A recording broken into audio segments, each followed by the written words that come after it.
संदीप ने अपनी माँ के कहने पर गांव में शादी कर ली थी। लड़की का नाम था सुनीता। माँ का कहना था एकदम मॉडर्न बहू नहीं होनी चाहिए, लेकिन उन्हें नहीं पता था कि गांव से आने वाली बहू सुंदर सुशील तो होगी और उसको गांव से बाहर भी निकाल लाएंगे, लेकिन उसके अंदर का गांव कैसे बाहर निकलेगा। शादी के कुछ दिन बाद, माँ टिफिन तो देना जरा। बेटा अब तो स्कूल नहीं ऑफिस जाता है, माँ से नहीं अपनी बीवी से टिफिन मांगा कर। ओके माँ। सुनीता टिफिन ले आओ। 1 किलो टिफिन, इसके अंदर पिस्ता डाल दिया है। पिस्ता? पिस्ता क्यों? सास जी ने बोला था ना कि आपको पिस्ता बहुत पसंद है। ओहो, मैंने पिस्ता नहीं पास्ता बोला था, पास्ता। पास्ता? कहीं होता है पास्ता? अरे बेटी तू रहने दे, मैं बना दूंगी। अच्छा किया कि पाव भाजी बनाने का नहीं बोला, वरना किसी के पाव बना देती है।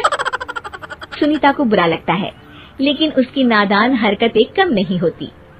ऐसे ही एक दिन, अरे तुमने ये क्या लगाया है? अरे आप वो फूस फूस करके लगाते हैं ना, वही। डियो? का दियो? किसको दियो? अरे वही ना जिससे खुशबू आती है। हाँ हाँ सही पकड़े हैं। अच्छा लेकर तो आना। कौन सा डियो लगाया तुमने? अभी लेकर आते हैं जी। संदीप की बात मानकर सुनीता अंदर से खुशबू वाला फुसफुस लेकर आती है। OMG! OMG मतलब ओ माय गणेश ना। अरे OMG छोड़ो, और ये खुशबू वाला फुसफुस की बात कर रही थी तुम? हाँ इसी की, फिर से सही पकड़े हैं। अरे देवी, लेकिन आप सही नहीं पकड़े हैं, ये डियो नहीं है। डियो नहीं है तो क्या लियो है? अरे ये रूम फ्रेशनर है, जिसको कमरे में छिड़कते हैं, खुद पर नहीं। कोई बात नहीं, माँ कहती थी आत्मा किराएदार है, शरीर एक किराए का कर्म। हम शरीर पे ये डाल लिए तो क्या फर्क पड़ जाएगा। अरे बहू, ओ बहू, मेरे लिए फल तो ले आ, फिर मैं बाजार जाऊंगी। सुनीता अपनी सास के लिए फल लेकर आती है। अरे बेटा, पपीता, तरबूज और सेब फल ऐसे कैसे खा लूं? काट कर तो ले आ। माँ जी, मेरे गांव में तो खेत से उठा के सीधा खा लेते हैं। अरे ये तेरा गांव नहीं है ना। अरे संदीप, तू ही कुछ समझा देना इसको बेटा। मैं कैसे समझाऊं माँ, ये तो माइक्रोवेव को भी भट्टी बोलती है। कल मैंने बोला हाय कैसी हो, तो बोलती है किसी को हाय नहीं लगानी चाहिए।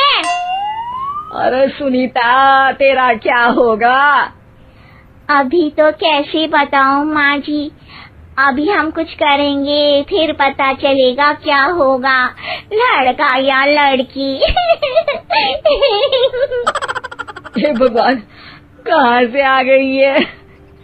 रामपुर से जी, आप ही तो लेकर आए थे मुझे। अरे मुझे माफ कर दो। पहले कोई गलती तो करिए जी, आपकी तो सारी गलती माफ कर देंगे हम। हाँ अरे बहू, मेरी बात सुन, फल यानी कि फ्रूट जब भी लाए ना तो काट कर लाना, ठीक है? जी ठीक है माँ जी, फल यानी फ्रूट यानी काट के लाऊंगी। सुनीता रोज ही कोई ऐसी हरकत कर देती जिसकी वजह से उसे घर में 2 बातें सुननी पड़ती। एक दिन, माँ मेरे बॉस घर पर आने वाले हैं शाम को, उनका बर्थडे है, फैमिली साथ नहीं रहती उनके, तो यही पार्टी कर लेंगे। उनको अच्छा लगा तो शायद मेरा प्रमोशन भी हो जाएगा। मैं ना फ्रूट केक लाकर फ्रिज में रख दूंगी और तेरे साथ आज खाना मैं बनाऊंगी, ताकि जब साहब आए तो खाने में कोई गड़बड़ ना हो। शाम को जब सारी तैयारियां हो जाती है, संदीप के साथ बड़े साहब भी घर आते हैं। फ्रूट केक तो ले आना बहू, फिर खाना खाएंगे। और इस सब की क्या जरूरत थी, आपने बुलाया वही काफी है। सर, आपका परिवार शहर में नहीं है तो हम ही आपके परिवार जैसे हैं सर। इतने में ही सुनीता फ्रूट केक लेकर आती है और बड़े साहब की टेबल पर रख देती है, और जैसे ही केक के ऊपर का बॉक्स हटाती है, ओह, ये क्या है? केक तो कटा हुआ है। मैं तो ऐसा नहीं लाई थी। आप मुझे शाबाशी दे सकती है माँ जी, मैंने ही केक काट दिया। आपने कहा था ना, फल यानी फ्रूट यानी हमेशा काट के लाना, तो फ्रूट केक भी तो फ्रूट ही है ना, तो मैंने पहले ही काट लिया। हूँ ना मैं समझदार। अरे बहू, ये क्या किया? केक हमेशा वही काटता है जिसका जन्मदिन होता है। तुझे एक बात भी समझ नहीं आती, एक नंबर की बेवकूफ है। पूरा माहौल बिगड़ चुका था। संदीप को लगने लगा था कि साहब उसे प्रमोशन तो दूर की बात है, कहीं डिमोशन ना दे दे, लेकिन साहब बीच में ही बोल पड़ते हैं।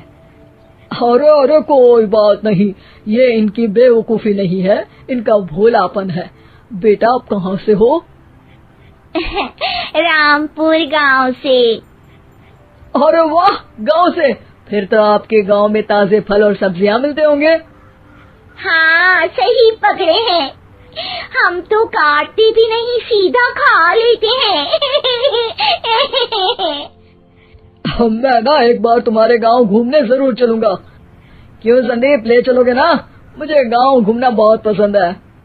बस फिर क्या था, संदीप और सास दोनों खुश हो गए, क्योंकि साहब को सुनीता ने गांव की बात करके खुश कर दिया था। अब संदीप का प्रमोशन पक्का था। शिक्षा, कभी भी किसी भी गलती पर घबराना नहीं चाहिए। हो सकता है कि उस गलती की वजह से आगे